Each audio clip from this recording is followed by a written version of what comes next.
Hi friends, welcome to competitive cracker. ഞാൻ ആശാ ബിനീഷ്. ഇന്ന് ഞാൻ വന്നിരിക്കുന്നത് നമ്മുടെ സെറ്റ് എക്സാം കഴിഞ്ഞു, അടുത്ത എക്സാം വരാൻ പോവുകയാണെന്ന് ഉടനടി പറഞ്ഞു കഴിഞ്ഞാൽ അർത്ഥം എന്താണ്? ജൂണിൽ ജൂലൈയിൽ അടുത്ത എക്സാം വരികയാണ്. കയ്യിലുള്ള മാസങ്ങൾ എന്ന് ആലോചിച്ച് നോക്കിക്കേ, എത്ര മാസങ്ങളാണുള്ളത്? നമ്മളെപ്പോഴും പറയും 2 എക്സാംസ് ഒക്കെ ഉണ്ട് എല്ലാ പരീക്ഷകൾക്കും അല്ലേ, ഒരു വർഷം. പക്ഷെ പെട്ടെന്നാണ് സമയം പോകുന്നത്. അതുകൊണ്ട് തന്നെ അടുത്ത സെറ്റ് എക്സാമിന് നിങ്ങൾ ഈ എക്സാമിൽ എന്തൊക്കെ മിസ്റ്റേക്കുകളാണോ വരുത്തിയത് അതൊക്കെ നമുക്ക് പരിഹരിച്ച് പാസ്സാവാനുള്ള ഒരു സ്റ്റഡി സ്ട്രാറ്റജിയുമായിട്ടാണ് ഞാൻ നിങ്ങളുടെ മുന്നിലേക്ക് എത്തിയിരിക്കുന്നത്. ഓക്കെ, എൻ്റെ പേര് ആശാ ബിനീഷ്. അപ്പം ഞാൻ ഈ ഒരു മേഖലയിൽ ഏകദേശം 14-ലധികം വർഷമായിട്ടുണ്ട്. അതുകൊണ്ട് തന്നെ സെറ്റ് എക്സാംസ് കുറച്ചധികം നാളായിട്ട് ഞാൻ ഒരുപാട് കുട്ടികളെ പരിശീലനം കൊടുക്കുന്ന അധ്യാപികയാണ്. ഓരോ വർഷവും പലപ്പോഴും സെറ്റിൻ്റെ ക്വസ്റ്റ്യൻ പേപ്പർ കാണുമ്പോൾ ആശ്ചര്യമാണ് വരാറുള്ളത്. കാരണം ട്രെൻഡുകൾ അനുസരിച്ച് അപ്ഡേറ്റ് ചെയ്യുന്ന ഒരു ക്വസ്റ്റ്യൻ പേപ്പറാണ് എപ്പോഴും LBS തയ്യാറാക്കാറുള്ളത്. ഓരോ വിഷയത്തിനും കൊടുക്കേണ്ട പ്രാധാന്യം, പ്രത്യേകിച്ച് ജനറൽ പേപ്പറാണ് ഞാൻ എടുക്കാറുള്ളത്. ആ ജനറൽ പേപ്പറിൻ്റെ പാറ്റേൺസിൽ അവർ പുലർത്തുന്ന ഒരു നീതി എപ്പോഴും ക്വസ്റ്റ്യൻ പേപ്പറിൽ ആവർത്തിച്ച് തന്നെ ചില ക്വസ്റ്റ്യൻ പേപ്പേഴ്സ്, ചില പോർഷൻസ് വരാറുണ്ട്. പക്ഷേ കറണ്ട് അഫയേഴ്സ് എന്ന് പറയുന്നത് കൃത്യമായി തന്നെ സിസ്റ്റമാറ്റിക് ആയിട്ട് തന്നെ അപ്ഡേറ്റ് ചെയ്താണ് ചോദിക്കുന്നത്. ഈ തവണ ഏകദേശം 18ഓളം ചോദ്യങ്ങൾ വന്ന ഒരു മേഖലയാണ് കറണ്ട് അഫയേഴ്സ്. നിങ്ങൾ സെറ്റ് എക്സാമിന് ജനറൽ പേപ്പറിന് പ്രാധാന്യം കൊടുക്കേണ്ടത് എങ്ങനെയാണെന്ന് ഞാൻ പറഞ്ഞു തരാം. ജനറൽ പേപ്പർ ഒഴിച്ചു നിർത്തി നമുക്ക് എന്ത് പഠിക്കാൻ പറ്റില്ല? സെറ്റ് പഠിക്കാനും പറ്റില്ല. അങ്ങനെ പഠിച്ചാൽ നമ്മൾ ക്ലിയർ ആവുകയില്ല. കാരണം 2 വിഷയങ്ങൾക്കും, ജനറൽ പേപ്പറിനും സബ്ജക്റ്റിനും പ്രത്യേക കട്ട് ഓഫുകളുണ്ട്. ഇപ്പം നമ്മൾ പാസ്സാകുകയും വേണം അല്ലേ? അപ്പം അതുകൊണ്ട് തന്നെ ജനറൽ പേപ്പർ വളരെയധികം പ്രാധാന്യത്തോടുകൂടി ഒരു ഉദ്യോഗാർത്ഥി നോക്കണം. അപ്പോൾ നോക്കുമ്പം ഇതെങ്ങനെയാണ്, ഇതിൻ്റെ GK പോർഷൻസ് ആയാലും സ്റ്റാറ്റിക് GKക്ക് കുറേയധികം പോർഷൻസ് ഉണ്ട്. ഈ പോർഷൻസ് കണ്ടിന്യൂസ് ആയിട്ട് തന്നെ ചേഞ്ച് ചെയ്തുകൊണ്ടിരിക്കുകയാണ്. കണ്ടിന്യൂസ് ആയിട്ട് ചേഞ്ച് ചെയ്യുമ്പം ചില സമയങ്ങളിൽ ഹിസ്റ്ററിയിൽ നിന്ന് ഡെപ്തിൽ നിന്നുള്ള ക്വസ്റ്റ്യൻസ് ചോദിക്കുന്നു. ഈ തവണത്തെ ക്വസ്റ്റ്യൻസിൽ നിന്നൊക്കെ നമ്മൾ കേട്ടിട്ടില്ലാത്ത ഹിസ്റ്ററി ചോദ്യങ്ങൾ ചോദിച്ചു. ഇതൊക്കെ എവിടെ നിന്നാണ് കൂടുതലും വരാറുള്ളത്? ഇപ്പോഴത്തെ ഒരു പാറ്റേണിൽ SSC നിലവാരത്തിലുള്ള ഒരുപാട് ചോദ്യങ്ങൾ ഈ ക്വസ്റ്റ്യൻ പേപ്പറിലേക്ക് കടന്നു വന്നിരിക്കുന്നു. അപ്പം അടുത്ത പരീക്ഷയ്ക്ക് പ്രിപ്പയർ ചെയ്യുമ്പം തീർച്ചയായിട്ടും മേഖലകളിൽ കുറച്ചുകൂടെ ഹിസ്റ്ററി, ജോഗ്രഫി പോർഷൻസ് SSC പോലുള്ള, RRB പോലുള്ള ക്വസ്റ്റ്യൻ പേപ്പർ, UPSC ലെവലിൽ താഴെ നിൽക്കുന്ന ക്വസ്റ്റ്യൻസിനെ ഒന്ന് പരിചയപ്പെടുക. എന്നാൽ കറണ്ട് അഫയേഴ്സിൻ്റെ പോർഷനിൽ വന്നപ്പം ശരിക്കും ഞെട്ടിച്ചു. അത് എന്താണ്? കേന്ദ്ര ഗവൺമെൻറ് വെബ്സൈറ്റുകളിൽ നിന്ന് തന്നെയുള്ള ക്വസ്റ്റ്യൻസ് ആയിരുന്നു. അതായത് ഒരു UPSC ആസ്പിരൻറ്റ് പഠിക്കുന്ന രീതിയിൽ തന്നെ എന്ത് പഠിക്കണം? നമ്മൾ കറണ്ട് അഫയേഴ്സ് പഠിക്കണം. കേരള വാർത്തകളേക്കാൾ ഉപരി ഈ 18 മാർക്കിൽ കൂടുതലും ചോദിച്ച പോർഷൻസ് എന്ന് പറഞ്ഞാൽ എന്തായിരുന്നു? കേന്ദ്ര വാർത്തകൾക്കായിരുന്നു പ്രാധാന്യം കൊടുത്തത്. അത് അവിടെ ആ ചായ്വ് കറക്റ്റായിട്ട് തന്നെ കാണാൻ പറ്റുന്നുണ്ട്. ക്വസ്റ്റ്യൻ പാറ്റേണിൽ, റീസണിങ്ങിലായാലും ആപ്റ്റിറ്റ്യൂഡിലായാലും കേരള PSCയോടല്ല അവിടെ സാദൃശ്യമുള്ളത്. നമ്മുടെ CTET എക്സാംസിൻ്റെ ഒരു പാറ്റേൺ, അല്ലെങ്കിൽ അതിന് ഹയറായിട്ട് CTETൻ്റെ ഹയർ വേർഷനിലേക്ക് പോകുന്നു, അല്ലെങ്കിൽ SSC, RRB, UPSC തുടങ്ങിയ കേന്ദ്ര ഗവൺമെൻറ് എക്സാംസിൻ്റെ ഒരു പാറ്റേൺ തന്നെയാണ് LBS പിന്തുടരുന്നത്. അപ്പോൾ നമ്മൾ പഠിക്കുമ്പോൾ തന്നെ നമ്മൾ എന്ത് ചെയ്യുക? ഹിസ്റ്ററി, ജോഗ്രഫി, അതോടൊപ്പം തന്നെ നമ്മുടെ എക്കണോമിക്സ്, കോൺസ്റ്റിറ്റ്യൂഷൻ തുടങ്ങിയവയിൽ NCERT വായിക്കേണ്ട പോർഷൻസ് ആണെങ്കിൽ തീർച്ചയായും NCERT വായിക്കണം. SCERT മാത്രമാണ് മിക്ക ഉദ്യോഗാർത്ഥികളും ഇവിടെ പഠിക്കുന്നത്. NCERT നോക്കാറില്ല. NCERT ക്ലിയർ കട്ടായിട്ട് വായിച്ച് നോക്കണം. പാഠഭാഗങ്ങൾക്ക് ആവശ്യമായിട്ടുള്ള പോർഷൻസ് വായിച്ചു നോക്കി മാത്രം എന്ത് ചെയ്യുക? പ്രിപ്പയർ ചെയ്യുക. ഓക്കെ, ഇനിയും ഡെയിലി നിങ്ങൾ ഈ വർഷത്തെ പരീക്ഷയിൽ നിങ്ങൾക്ക് പരാജിതരാകുകയാണ്, അല്ലെങ്കിൽ ആദ്യമായിട്ട് എക്സാം എഴുതാൻ പോകുന്നവരാണെങ്കിൽ എന്ത് ചെയ്യുക? ആപ്റ്റിറ്റ്യൂഡ് പോലുള്ള പോർഷൻസ് വളരെ ചുരുങ്ങിയ സമയത്ത് ചെയ്യാൻ, അതിലെ പ്രോബ്ലംസ് ചിലപ്പം എളുപ്പമുള്ളതായിരിക്കും, റീസണിങ് എളുപ്പമുള്ളതായിരിക്കും. അത് വളരെ ചുരുങ്ങിയ സമയം ടൈം മാനേജ് ചെയ്യാൻ വേണ്ടി എന്ത് ചെയ്യുക? ഡെയിലി പ്രാക്ടീസ് ചെയ്യുക. LBSൻ്റെ ക്വസ്റ്റ്യൻ പേപ്പേഴ്സ് പഴയതെല്ലാം അവൈലബിൾ ആണ്, അവരുടെ വെബ്സൈറ്റിൽ അവൈലബിൾ ആണ്. പക്ഷേ അവിടെ ഒരു പ്രശ്നം എന്ന് പറഞ്ഞു കഴിഞ്ഞാൽ ആ ഒരു വെബ്സൈറ്റിൽ ഇതിൻ്റെ ആൻസർ കീ നോക്കാൻ ചെറിയ ബുദ്ധിമുട്ട് ചിലവർ പറയാറുണ്ട്. നമ്മുടെ സെറ്റിൻ്റെ ഒരു കമ്മ്യൂണിറ്റി ഞങ്ങൾ ഡെവലപ്പ് ചെയ്തിട്ടുണ്ട്. ഈ കമ്മ്യൂണിറ്റിയിൽ തീർച്ചയായിട്ടും നിങ്ങൾക്കും ജോയിൻ ചെയ്യാം. ഈ എല്ലാ yearly vice question papers with answers ഞങ്ങൾ ഷെയർ ചെയ്യുന്നതായിരിക്കും. ഓക്കെ, അപ്പം ആ ഒരു കമ്മ്യൂണിറ്റിയിൽ ഞാൻ കമ്മ്യൂണിറ്റി ലിങ്ക് താഴെ കൊടുത്തിരിക്കാം. തീർച്ചയായിട്ടും എല്ലാവരും ജോയിൻ ചെയ്യുക. ഞാൻ പറഞ്ഞു വന്നത് ആ LBSൻ്റെ പ്രീവിയസ് ക്വസ്റ്റ്യൻസിൻ്റെ പാറ്റേൺ ഒന്ന് നോക്കുക. അവിടെ ഈ പ്രാവശ്യത്തെ ക്വസ്റ്റ്യൻ പേപ്പറിൽ ഒരു 60% ചേഞ്ചസ് ആണ് ഉണ്ടായിരുന്നത്.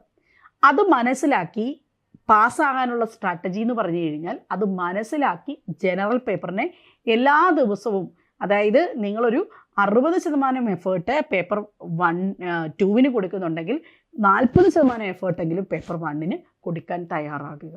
കാരണം പേപ്പർ 2 നമുക്കറിയാം വളരെ വാസ്റ്റാണ്. നമ്മുടെ സബ്ജക്റ്റ് വൈസിലുള്ള കാര്യങ്ങളെല്ലാം പഠിക്കണം അല്ലേ? അപ്പോൾ ഈ സബ്ജക്റ്റ് വൈസിലെ കാര്യങ്ങൾ പഠിക്കുമ്പം പ്രധാനമായും ശ്രദ്ധിക്കേണ്ടത്, നമ്മൾ PG ഉള്ളവരായിരിക്കും കൂടുതൽ നമ്മൾ ഈ എക്സാം എഴുതുന്നതെന്ന് പറയുന്നത്. അപ്പോൾ നമുക്ക് പലപ്പോഴും സ്റ്റഡി മെറ്റീരിയൽസൊക്കെ മിസ്സിങ് ആയിരിക്കും. നമ്മുടെ ബോട്ടണിയുടെ പേപ്പർ പുസ്തകങ്ങളൊന്നും ഉണ്ടാകത്തില്ല, സുവോളജിയുടെ ഉണ്ടാവില്ല, അല്ലെങ്കിൽ എക്കണോമിക്സ് പഠിച്ചവർ പലപ്പോഴും അവരുടെ ബുക്കുകളൊക്കെ മറന്നു പോയിട്ടുണ്ടാകും. അപ്പോൾ എന്താ ചെയ്യേണ്ടത്? ഈ ഉദ്യോഗാർത്ഥികൾക്ക് ഈ സ്റ്റഡി മെറ്റീരിയൽ മാത്രം കളക്ട് ചെയ്ത് PYQs മാത്രം ചെക്ക് ചെയ്ത് ഒരു പഠന രീതിയാണ് ഓൾമോസ്റ്റ് മിക്കവരും ചെയ്യാറുള്ളത്. പഴയ PYQs ഒക്കെ നോക്കുന്നു, ആ PYQs മാത്രം ബേസ് ചെയ്ത് പുതുതായിട്ട് പഠിക്കുന്നു. അതൊരു ലക്ക് ചാൻസ് ആണ് വരുന്നത്. മനസ്സിലായോ? അതായത് ഒരു 50-50% പണ്ടൊക്കെ എല്ലാവരും അങ്ങനെ പാസ്സായിട്ടുണ്ടായിരുന്നു. കഴിഞ്ഞ ഒരു 3 വർഷം ഒരു 2 വർഷമൊക്കെ ഉള്ളിലുള്ള ഉദ്യോഗാർത്ഥികളാണെങ്കിലും പറയും, ഞാൻ പ്രീവിയസ് ഇയർ 5-6 വർഷത്തെ ക്വസ്റ്റ്യൻ പേപ്പർ മാത്രം എടുത്ത് വെച്ച് പഠിച്ചു, പേപ്പർ 2 എനിക്ക് പാസ്സാകാൻ സാധിച്ചു. ഇപ്പോഴത്തെ ഒരു പ്രശ്നം എന്ന് പറഞ്ഞു കഴിഞ്ഞാൽ ക്വസ്റ്റ്യൻ മാറുന്നതിനനുസരിച്ച് PYQനെ മാത്രം ആശ്രയിക്കാൻ പറ്റില്ല. പുതിയ പാറ്റേൺ, പുതിയ ഏരിയാസിൽ നിന്നൊക്കെ അവർ ക്വസ്റ്റ്യൻസ് ഇട്ട് തുടങ്ങി. അതുകൊണ്ട് തന്നെ ഇത്തവണ നിങ്ങൾ പ്രിപ്പയർ ചെയ്യുമ്പം നിങ്ങൾ 50% അങ്ങനെ തന്നെ ക്വസ്റ്റ്യൻ പേപ്പറിനെ വർക്കൗട്ട് ചെയ്ത് പഠിച്ചോളൂ. പക്ഷേ അടുത്തൊരു 50% നിങ്ങൾ എഫേർട്ട് എവിടെ ഇടണം? ലോങ് ആയിട്ട് മെറ്റീരിയൽ കളക്ട് ചെയ്ത് കൃത്യമായി പഠിക്കാൻ തയ്യാറാകുക. അത് നിങ്ങളുടെ ഡിഗ്രി ലെവലിലും നിങ്ങളുടെ +2 തൊട്ടിട്ടുള്ള പാഠഭാഗത്തിൽ നിന്ന് തന്നെ ക്വസ്റ്റ്യൻസ് ഉണ്ടാകും. +2, ഡിഗ്രി, PG ഒക്കെ നമ്മളോട് ചോദിക്കുന്നതാണ്. അപ്പോൾ പാഠഭാഗങ്ങൾ മനസ്സിലാക്കി അതിൽ കുറച്ച് എഫേർട്ട് ഇട്ടെങ്കിൽ മാത്രമാണ് നിങ്ങൾ പേപ്പർ 2 ക്ലിയർ ചെയ്യാൻ സാധിക്കുക. ഓക്കെ, അതല്ലാതെ നമ്മൾ PYQ മാത്രം വെച്ച് ചെയ്ത് കഴിഞ്ഞാൽ നിങ്ങൾക്ക് എന്തായാലും, പലരും പറയാറുണ്ട് ഞാൻ അടുത്ത മാർക്കിലെത്തി പാസ്സാവുന്നില്ല. അവിടെ നിങ്ങൾ ഉപയോഗിച്ചിരിക്കുന്ന സ്ട്രാറ്റജി ഇതായിരിക്കാം. അതിനെ ഒന്ന് മാറ്റിപ്പിടിച്ച് കഴിഞ്ഞ് കഴിഞ്ഞാൽ, പ്രത്യേകിച്ച് ചില സബ്ജക്റ്റുകൾ മിക്കവരും പറയാം, അതിലേറ്റവും കൂടുതൽ ഞങ്ങൾ എല്ലാ പ്രാവശ്യവും കേൾക്കുന്നത് മാത്സ്, കെമിസ്ട്രി, ഫിസിക്സ് ഇവയൊക്കെ എന്ന് പറഞ്ഞു കഴിഞ്ഞാൽ നമ്മൾ വർഷങ്ങൾ കഴിയുമ്പോൾ ഈ കാര്യങ്ങൾ കംപ്ലീറ്റ്ലി മറന്നു പോകും അല്ലേ? അപ്പോൾ ഇവയ്ക്ക് നമുക്കൊരു അധ്യാപകരോടൊരു കണക്റ്റിംഗ് പോയിന്റ് ഉണ്ടാവണം. ഇതെന്താണ്, ഇതെവിടെയാണ് പഠിക്കേണ്ടത്, എങ്ങനെയാണ് പഠിപ്പിച്ചു തരിക എന്നുള്ളൊരു, അതിൻ്റെ മെറ്റീരിയൽസ് മിസ്സായ നമുക്ക് അവരോട് ചോദിക്കാൻ സാധിക്കണം. അപ്പോൾ ആ ഒരു കറക്റ്റ് കമ്മ്യൂണിക്കേഷൻ ഉണ്ടെങ്കിൽ മാത്രമാണ് നിങ്ങൾക്ക് എന്ത് ചെയ്യാൻ പറ്റുക? ഈ പറയുന്ന സബ്ജക്റ്റ് വൈസ് പേപ്പർ ക്ലിയറോട് കൂടി ഉറപ്പിച്ച് പരീക്ഷ എഴുതി കഴിയുമ്പോൾ ഉറപ്പിച്ച് നമുക്ക് പറയാൻ പറ്റും. അതിന് ഉദാഹരണം എന്ന് വെച്ച് കഴിഞ്ഞാൽ ഞാൻ ഇവിടെ കുറേ കമൻസ് കൊടുത്തിട്ടുണ്ട്. നിങ്ങൾ ഈ കമൻസുകളൊന്ന് വായിച്ച് നോക്കിക്കോളൂ. ഈ കമൻസുകളൊക്കെ നമ്മുടെ CCയിലെ സ്റ്റുഡൻസ് നമുക്ക് തരുന്ന ഫീഡ്ബാക്കുകളാണ്. ഈ ഫീഡ്ബാക്കുകൾക്ക് വളരെ റെലവൻസ് ആണുള്ളത്. കാരണം ഈ കുട്ടികൾ എത്ര വർഷം ഗ്യാപ്പിന് ശേഷം പഠിച്ചിട്ടുണ്ടോ അവർക്ക് കൃത്യമായ, ഞങ്ങളുടെ ടൈം ടേബിൾ കണ്ടോ, ഇങ്ങനെ ഈ ഒരു ടൈം ടേബിളുകളുടെ പ്രത്യേകത കണ്ടോ? ഈ ടൈം ടേബിളുകൾ ഓരോ ഡേയിലും ഓരോ പോർഷൻസാണ് നമ്മൾ കൊടുക്കുന്നത്. ആ ഡേ പോർഷൻസിൽ എന്തുണ്ടാകും? GK പോർഷൻസും മിക്സ് ചെയ്തിട്ടുണ്ടാവും. അതോടൊപ്പം തന്നെ പേപ്പർ 1ഉം പേപ്പർ 2ഉം വെച്ചിട്ട് എല്ലാ സബ്ജക്റ്റുകൾക്കും നമ്മൾ എന്ത് ചെയ്യുകയാണ്? നമ്മൾ ഓരോ ദിവസവും പഠിക്കേണ്ടത് കൊടുക്കുകയാണ്. അപ്പോൾ കുട്ടി മെറ്റീരിയൽ അന്വേഷിച്ച് പോകേണ്ട കാര്യമില്ല. കുട്ടിക്ക് എല്ലാ മെറ്റീരിയലും നമ്മുടെ മൊബൈൽ ആപ്ലിക്കേഷനകത്തുണ്ട്. അത് മാത്രം ആ ക്ലാസ്സുകൾ കാണുക എന്നുള്ളതാണ് പ്രാധാന്യം. കാരണം ഈ ക്ലാസ്സുകളെന്ന് പറഞ്ഞു കഴിഞ്ഞാൽ നമുക്കറിയാം ഇത് ഡെപ്തിലുള്ള ക്ലാസ്സുകളാണ്. ക്ലാസ്സുകൾ കണ്ട് മെറ്റീരിയൽ തയ്യാറാക്കിയെങ്കിൽ മാത്രമാണ് ഉദ്യോഗാർത്ഥിക്ക് എന്ത് ചെയ്യാൻ സാധിക്കുകയുള്ളൂ? പരീക്ഷ ക്ലിയർ ചെയ്യാൻ സാധിക്കുകയുള്ളൂ. അതുകൊണ്ട് മസ്റ്റായും നമ്മുടെ ക്ലാസ്സുകൾ ഫുള്ളായിട്ട് നമ്മൾ ആദ്യം അപ്ലോഡ് ചെയ്ത് വെച്ചിട്ടുണ്ടാകും. പ്രീവിയസ് ഇയർ ക്വസ്റ്റ്യൻ പേപ്പർ ചെയ്തിട്ടുണ്ടാകും. ഇത് മാത്രം പഠിച്ചിട്ട് നിങ്ങൾക്ക് ഈ ആപ്പിലുള്ള കണ്ടന്റ് മാത്രം പഠിച്ചു കഴിഞ്ഞാൽ നിങ്ങൾക്ക് എന്ത് ചെയ്യാൻ സാധിക്കും? ഒരു എക്സാം പാസ്സാകാൻ സാധിക്കും. അതേ രീതിയിലാണ് ഇത് ഡിസൈൻ ചെയ്ത് വെച്ചിരിക്കുന്നത്. ഈ രീതിയിൽ ഇത് തന്നെ ഫോളോ ചെയ്യണം എന്നല്ല പറയുന്നത്. ഇതേ രീതിയിൽ നിങ്ങൾക്കും ഫോളോ ചെയ്ത് കഴിഞ്ഞാൽ എന്ത് ചെയ്യാൻ പറ്റും? കുറേയും കൂടെ ഉറപ്പിച്ച് ഒരു എക്സാമിൽ നിന്ന് കഴിയുമ്പം ഒരുപാട് നാൾ ഒരു എക്സാമിന് വേണ്ടി ട്രൈ ചെയ്യുന്നതിന് പകരം ഇതിൻ്റെയൊക്കെ ഒരു റെലവൻസ് എന്ന് പറഞ്ഞു കഴിഞ്ഞാൽ നമ്മൾ പല പ്രാവശ്യവും സെറ്റ് എക്സാം എഴുതാൻ പോകും. എന്താ ഉപകാരം? നമുക്ക് എക്സാം കിട്ടുന്നില്ല.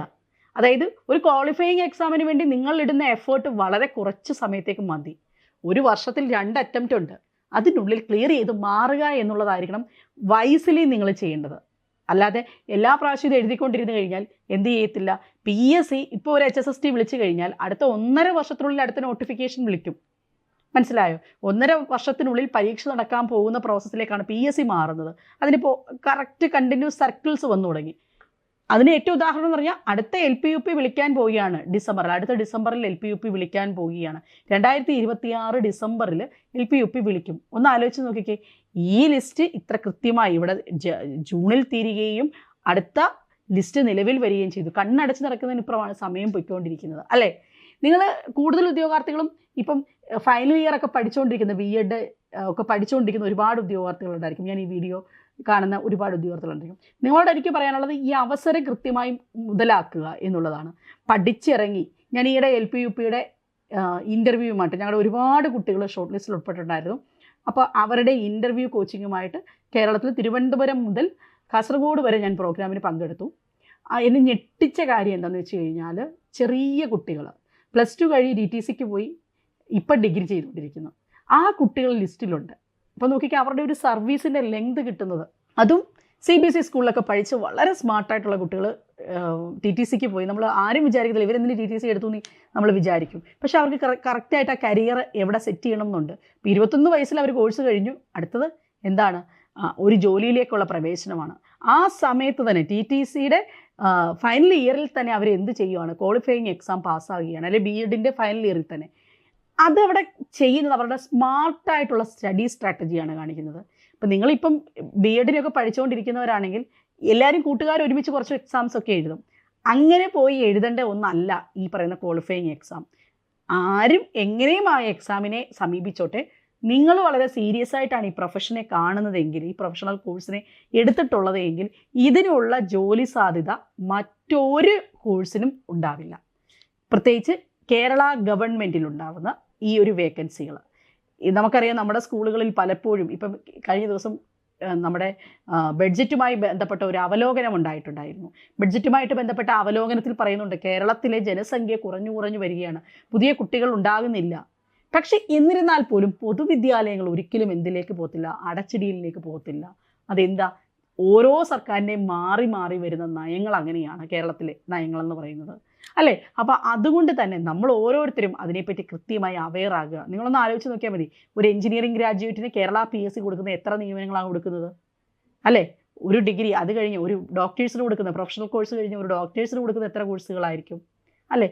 പക്ഷെ നിങ്ങളുടെ മുന്നിലുള്ള അവസരം ഒന്ന് ആലോചിച്ച് നോക്കിക്കേ, എന്തൊക്കെ അവസരങ്ങളാണുള്ളത്. PG കഴിഞ്ഞ ഓരോ ഉദ്യോഗാർത്ഥിയും മനസ്സിലാക്കേണ്ട ഒരു കാര്യമുണ്ട്. PG കഴിഞ്ഞ് സെറ്റ് പോലുള്ള ക്വാളിഫിക്കേഷൻ നേടിയെടുത്തു കഴിഞ്ഞാൽ നിങ്ങളെ HSST നിയമനങ്ങൾ, HSI നിയമനങ്ങൾ നിങ്ങളെ കാത്തിരിക്കുന്നവരാണ്. കേരളത്തിൽ കഴിഞ്ഞ തവണകളിൽ നമുക്കറിയാം കോളേജുകളിൽ എത്ര നിയമനങ്ങൾ കുറവായിരുന്നു ഉണ്ടായിരുന്നത്. ആ നിയമനങ്ങളെ വെച്ച് നോക്കുമ്പോൾ HSI HSST എന്ന് പറയുന്നത് ഹയർ പോസ്റ്റുകളാണ്, അല്ലേ? നിങ്ങൾക്ക് ഒരുപാട് നിയമനങ്ങൾ കിട്ടാൻ സാധ്യതയുള്ളതാണ്.